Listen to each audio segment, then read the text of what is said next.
千里之行，始于足下. A journey of 1,000 miles begins beneath the feet. We now gather in the Tao to travel the journey together.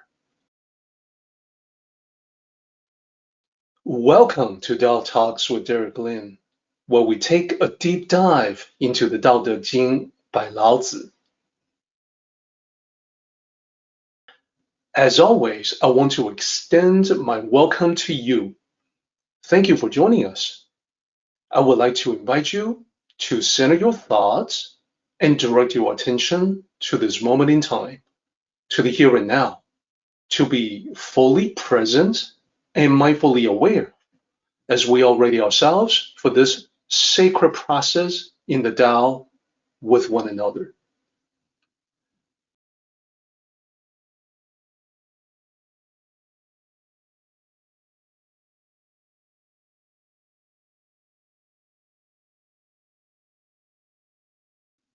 But what I would like to do, because this ties in to so many different Tao concepts, is that I would like to illustrate some of the key terms that the ancients utilized in connection when they discussed heaven and earth. So we start out with heaven and earth, meaning existence, the totality of existence based on the perception of the ancients. First, we have Tian, the sky or heaven. And I have a stylized depiction of how they thought about heaven. And heaven is complemented by Di, the ground or earth. Together, Tian Di, heaven and earth, encompass existence to the ancients. So please note, today, we human beings have the knowledge that the sun is the center of the solar system. The solar system itself revolves around the galactic center of the Milky Way galaxy. The Milky Way galaxy itself revolves around the gravitational center of the local cluster of galaxies. And this goes on through to the recognition that there's no real center, quote unquote, of the universe. No universal center in the normal three-dimensional space that we live in and can perceive and work with. None of this was known to the ancients. In every part of the world, human beings started out with the concept of what is known as flat earth geocentrism. The idea was that the earth, the world, was a flat surface at the center of everything, hence geocentrism. Everything that they could see in the sky during the day or at night revolved around this flat surface. This was what their perception seemed to show, seemed to suggest. It was intuitive. It was also a kind of hubris. The idea was, look how special we are. We sit at the center of everything. The ancient Chinese took this another step further. They assumed not only the world was at the center of everything, they also thought of their land as the center of the world. They did not know much about the land beyond the ancient borderlands. For all they knew, the world might extend indefinitely in all directions. But outside of their central place of importance, all surrounding areas was basically barbarians. That was the ancient conception of hubris. So most of the time, They contemplated only this model that you see in the slide.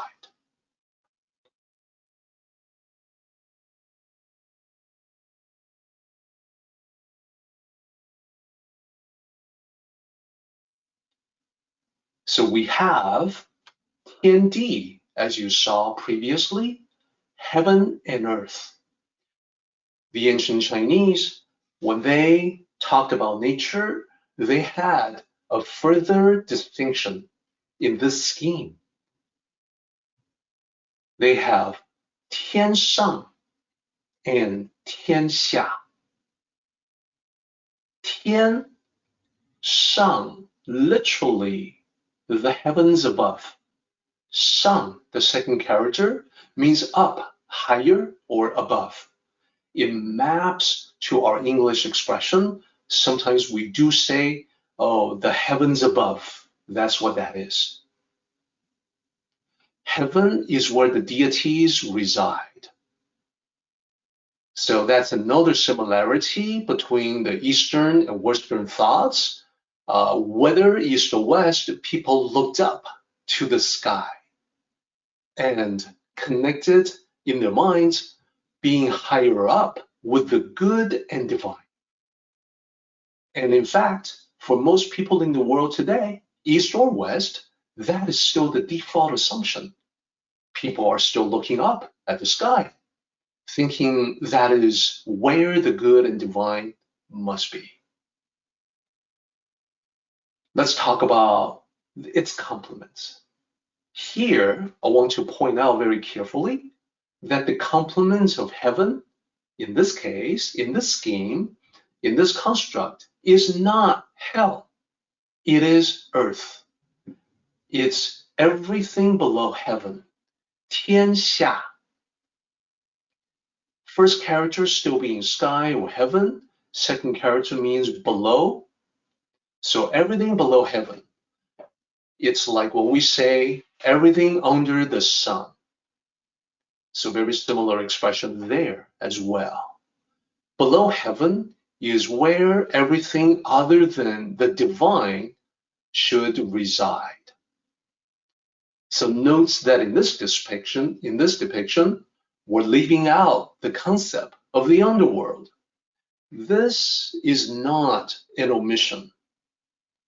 For the ancient Chinese, that idea did not get fully fleshed out until after Buddhism had spread out through China and Buddhist mythology started taking shape, including various versions of hell. Before that time, for Lao Tzu and Tao sages who came before him, what you see here is what they contemplated and wrote about. So if anyone was ever wondering, how come there's no mention of hell in the Tao Te Ching? That is why. There's no reference to hell or the underworld in the Tao Te Ching.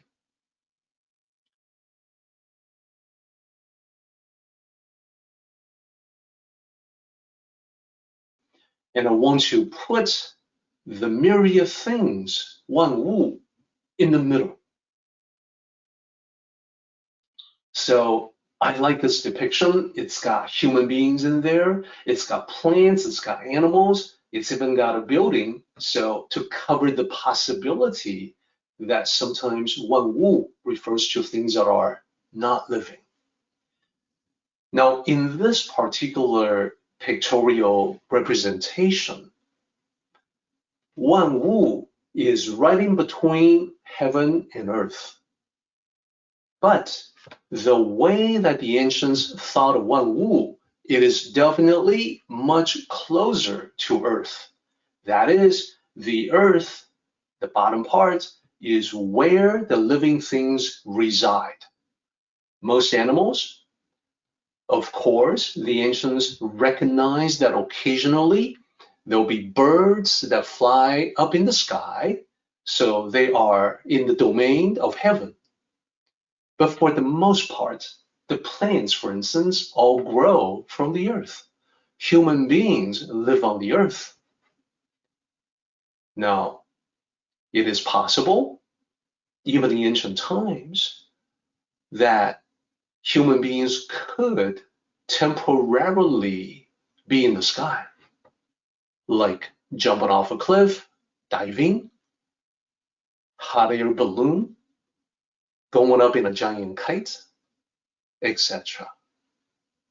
But mostly, even though pictorially Wan Wu is in the middle, the ancients thought of Wan Wu as mostly with the bottom part. So I just wanted to make that clear. Now, another thing to point out about Wan Wu, when you look at the depiction of human beings alongside the animals, the ancient Chinese also thought that animals possessed sentience. They could tell that when you are kind to animals, they appreciate you. And sometimes they reciprocate. They help you out. Animals can save human beings. This idea that animals possessed sentience, all animals, gave rise to stories and legends about animals like foxes, who were able to absorb the magical energy of a place for many, many years and gain the ability to assume human form. So ancient legends and mythologies are full of stories like that.